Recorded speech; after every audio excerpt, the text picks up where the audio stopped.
ಆತ್ಮೀಯ ವೀಕ್ಷಕರೇ, ತಮ್ಮೆಲ್ಲರಿಗೂ ಸ್ವಾಗತ ನಮ್ಮ ಯೂಟ್ಯೂಬ್ ಚಾನಲ್ನಲ್ಲಿ. ಇಂದಿನ ಈ ಒಂದು ವಿಡಿಯೋದಲ್ಲಿ ಕರ್ನಾಟಕ ರಾಜ್ಯ ಸರ್ಕಾರಿ ನೌಕರರ ವರ್ಷದ 2ನೇಯ ತುಟ್ಟಿ ಭತ್ಯೆ ಜಾರಿ ಯಾವಾಗ ಮತ್ತು ವೇತನದಲ್ಲಿ ಎಷ್ಟು ಹೆಚ್ಚಳ ಅನ್ನೋದರ ಬಗ್ಗೆ ಕಂಪ್ಲೀಟ್ ಡೀಟೇಲನ್ನು ಇಂದಿನ ಈ ಒಂದು ವಿಡಿಯೋದಲ್ಲಿ ತಮ್ಮೊಂದಿಗೆ ಶೇರ್ ಮಾಡ್ತಾ ಇದ್ದೀನಿ.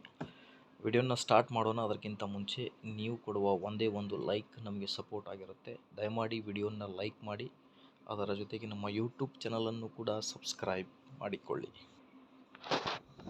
ತುಟ್ಟಿ ಭತ್ಯೆ ಹೆಚ್ಚಳವು ಸರ್ಕಾರದ ನೌಕರರ ಹಾಗೂ ನಿವೃತ್ತರ ಜೀವನ ಮಟ್ಟವನ್ನು ಸುಧಾರಿಸಲು ಮತ್ತು ಆರ್ಥಿಕ ಸ್ಥಿರತೆಯನ್ನು ಒದಗಿಸಲು ಉದ್ದೇಶಿತವಾಗಿದೆ. ಗ್ರಾಹಕ ಬೆಲೆ ಸೂಚ್ಯಂಕ (CPI) ಆಧಾರದ ಮೇಲೆ ಈ ಪರಿಷ್ಕರಣೆ ನಡೆಯುವುದು ನೌಕರರ ಖರ್ಚು ನಿರ್ವಹಣೆಯನ್ನು ಸಮಾನಗೊಳಿಸಲು ಸಹಕಾರಿಯಾಗುತ್ತದೆ. 2024ರಲ್ಲಿ ರಾಜ್ಯ ಸರ್ಕಾರವು 2 ಹಂತಗಳಲ್ಲಿ DA ಹೆಚ್ಚಳವನ್ನು ಘೋಷಿಸಿದ್ದು, ಈ ಕ್ರಮವಾಗಿ ಸರಾಸರಿ 13.7 ಲಕ್ಷ ನೌಕರರು ಮತ್ತು ನಿವೃತ್ತಿ ಸುದೀರ್ಘ ಲಾಭ ತರುವ ನಿರೀಕ್ಷೆ ಇದೆ ಅನ್ನೋದ್ರ ಬಗ್ಗೆ ಮಾಹಿತಿ. ಮುಂದಿನ DA ಪರಿಷ್ಕರಣೆಯ ನಿರೀಕ್ಷೆ, expectation of next DA revision ಅನ್ನೋದ್ರ ಬಗ್ಗೆಯೂ ಕೂಡ ಮಾಹಿತಿ ಇದೆ. 2025ರ ಆಗಮನದೊಂದಿಗೆ ಮುಂದಿನ DA ಪರಿಷ್ಕರಣೆ, ನೆಕ್ಸ್ಟ್ DA ರಿವಿಷನ್ ಕುರಿತು ನೌಕರರು ಕುತೂಹಲ ಹೆಚ್ಚಿಸಿದ್ದು, ಸಾಮಾನ್ಯವಾಗಿ ಕರ್ನಾಟಕ ಸರ್ಕಾರವು ಕೇಂದ್ರ ಸರ್ಕಾರದ DA ಪರಿಷ್ಕರಣೆಯನ್ನು ಅನುಸರಿಸಿ 2 ರಿಂದ 3 ತಿಂಗಳಲ್ಲಿ ತದನಂತರ ಆದೇಶವನ್ನು ಹೊರಡಿಸುತ್ತದೆ.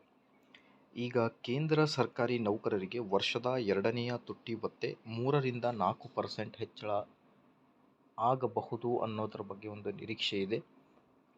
ಕೆಲವೊಂದು ಬಲ್ಲ ಮೂಲಗಳಿಂದ ಮಾಹಿತಿ ಬಂದಿರುವ ಪ್ರಕಾರ ಕೇಂದ್ರ ನೌಕರರಿಗೆ 3 ರಿಂದ 4% DA ಹೆಚ್ಚಳವಾದರೆ ನಮ್ಮ ರಾಜ್ಯ ಸರ್ಕಾರಿ ನೌಕರರಿಗೂ ಕೂಡ 2.5 ರಿಂದ 3% DA ಏರಿಕೆಯಾಗುವ ಲಕ್ಷಣಗಳಿವೆ ಅನ್ನೋದ್ರ ಬಗ್ಗೆ ಒಂದು ಹೋಪನ್ನು ಇಡಬಹುದು. ವೀಕ್ಷಕರೇ, ಇದೇ ಇವತ್ತಿನ ಬ್ರೇಕಿಂಗ್ ಅಪ್ಡೇಟ್. ಮಾಹಿತಿ ಇಷ್ಟ ಆದಲ್ಲಿ ಲೈಕ್, ಶೇರ್ ಆ್ಯಂಡ್ ಸಬ್ಸ್ಕ್ರೈಬ್.